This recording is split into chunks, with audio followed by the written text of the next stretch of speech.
डोंगर पार करावे लागत होते, पण त्यांना चालण्याशिवाय गत्यंतर नव्हते. मध्येच ऋतेला उचलून घ्यावे लागायचे. नीलमही देवव्रताला बिलगून चालायचे. दोघींनाही काय वाटत होते ते त्यांच्या मनालाच माहिती. त्या दिवशी संध्याकाळी ते विधवा पर्वताच्या पायथ्याशी आले. नीलमने सुटकेचा निश्वास टाकला. आता आपण त्यांच्या हातातून सुटलो, पण पुढची वाट मला माहीत नाही हं, नीलम म्हणाली. देवव्रताने आजूबाजूला पाहिले. काही दिवसापूर्वी तो या भागात येऊन गेल्याचे आठवले. आत्तापर्यंत नीलमने मार्ग दाखवला. आता देवव्रतावर तो भार आला होता.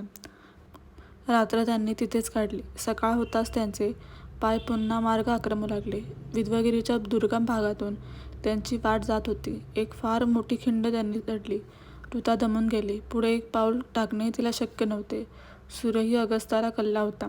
जवळच एक जलाशय दिसला. देवव्रताने ठरवलं, आता इथेच थांबावे. ऋता जलाशयावर जाऊन पाणी पिऊन आली. देवव्रत वृक्षाखाली बसला होता. नीलम फळे गोळा करायला गेली होती. ऋता थकली होती. ती देवव्रताजवळ बसली. म्हणाली, किती अवघड वाटा आहेत, नाही? जीवनाचा मार्ग असाच दुस्तर असतो, तो गंभीरपणे म्हणाला. खरं आहे, पण काय रे, पल्लीपतीला कशासाठी मारलंस? देवव्रत गप्पच राहिला. त्याच्या मुखाकडे पाहून ती त्याला प्रेमाने म्हणाली, मी तुझ्या अंगावर डोकं ठेवून दिसू का? तो गप्पच होता. ती त्याच्या मांडीवर डोकं ठेवून झोपली. तीच बोलत होती, नीलम किती चांगली आहे. नाही, मला फार आवडते. आपल्यासाठी किती कष्ट घेते. मलाही किती जपते. तो बोलला नाही. तीच पुढे म्हणाली, तिची माझ्यावर किती माया आहे. मला म्हणाली, ऋते तू किती गोड आहेस, नाही? तो बोलत नाही असे पाहून ती पुन्हा म्हणाली, हे रे काय, रागावलायस माझ्यावर? बोलत का नाहीस? तुझ्यावर कशाला रागू? देवव्रत म्हणाला. त्याने त्याच्या केसातून प्रेमाने हात फिरवले. फार बरं वाटलं तिला. एका गोड स्वप्नात तिचा डोळा लागला. तेवढ्यात नीलम आली. तिनं ऋताला देवव्रताच्या जवळ झोपलेली पाहिली आणि ती पळत आली आणि त्याच्या दुसऱ्या अंगावर बसली. आणलेली फळं त्याच्या मुखात घातली. तो तिच्या कानात घुसबुजला, गोड आहेत, अगदी तुझ्यासारखे. चल जरा फिरून येऊ, इथंच जवळ. एवढ्या सूर्याचे तिरपे किरण ऋताच्या डोळ्यावर आले. ती जागी झाली. तिनं ते पाहिलं. त्याचे शब्द तिच्या कानावर आले. ऋता झोपली आहे ना? नीलमने त्याच्याकडे अशा काही प्रेमळ दृष्टीने पाहिले की तो मंत्रमुग्ध झाला. त्याने ऋताकडे पाहिले.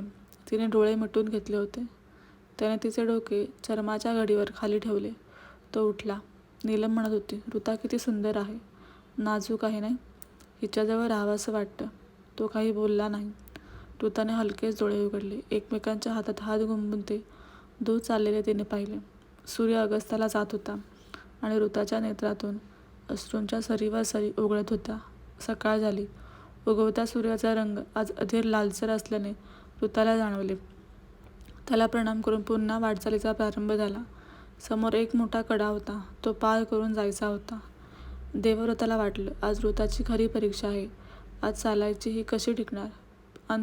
असं नीलमलाही जाणवलं होतं. पण ऋता मात्र रोजच्यापेक्षा उत्साही होती. एक वेगळ्याच प्रकारचा आनंद तिच्या मुखावरून ओसंडून वाहत होता. कधी ती देवव्रताचा हात धरीत तर कधी नीलमचा, कधी दोघांचेही. कडा अवघड होता. खाली खोल दरी होती. ती पाहून ऋता म्हणाली, किती खोल दरी आहे, नाही? अगदी डोळे फिरतात.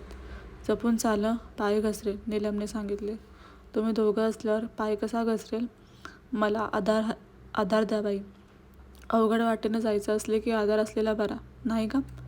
नीलम आणि देवव्रताने एकमेकांच्या हातात हात गुंफले. त्यावर रेलून दोघांच्या खांद्यावर हात ठेवून ऋता पुढची पावलं टाकत होती. खाली खोल दरी होती. त्यात पाण्याचा प्रवाह खळाळत होता. रस्ता अतिबिकट होता, पण जाणं भागच होतं.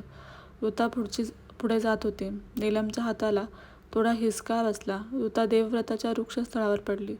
त्याला म्हणाली, स्वामी, नीलम आणि तुम्हीच सुखी व्हावं. ऋतेचं जीवन याचसाठी होतं.